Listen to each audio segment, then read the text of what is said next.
বর্তমান সরকারের যে সমস্ত জিনিস অগ্রাধিকারের জায়গায় রয়েছে, সেই অগ্রাধিকারের 1 নম্বরে রয়েছে নারী সুরক্ষা এবং কন্যাদেরকে প্রয়োজনীয় নিরাপত্তা প্রদান করা। তাই আমি আশা করব ভারতীয় ন্যায় সংহিতা, পস্কো আইন এবং নির্ভয়ার ঘটনার পর থেকে আমাদের এই রাজ্যের অভয়ার ঘটনা পর্যন্ত এখান থেকে আমরা যে তিক্ত অভিজ্ঞতা সঞ্চয় করেছি, সেই তিক্ত অভিজ্ঞতা সঞ্চয় করে আমাদের এই নারীদেরকে এবং কন্যাদেরকে আমরা সুরক্ষা প্রদান করব, জাস্টিস দেব, এবং তার জন্য এই সরকার জিরো টলারেন্স নীতিতে চলবে। আগামী দুর্গাপূজার আগেই আমি ডিজিপি সাহেবকে বলেছি 112 পরিষেবা পশ্চিমবঙ্গে চালু করুন।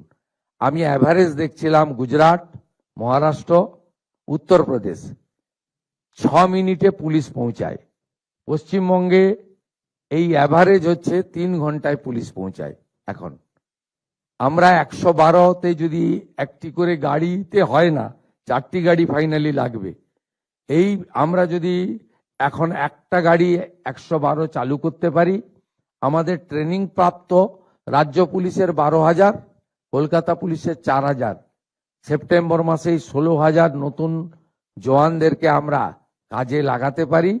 তার সঙ্গে 112, আমার মনে হয় সময়ের স্প্যানটা আরো কমবে এবং আগামী বাজেটে আমরা আরো 2টি করে গাড়ি দেওয়ার ব্যবস্থা করব, যাতে আগামী 1 বছরের মধ্যে অন্য রাজ্য যদি 6 মিনিটে পৌঁছায়, আমরা 5 মিনিটে পৌঁছাতে পারবো।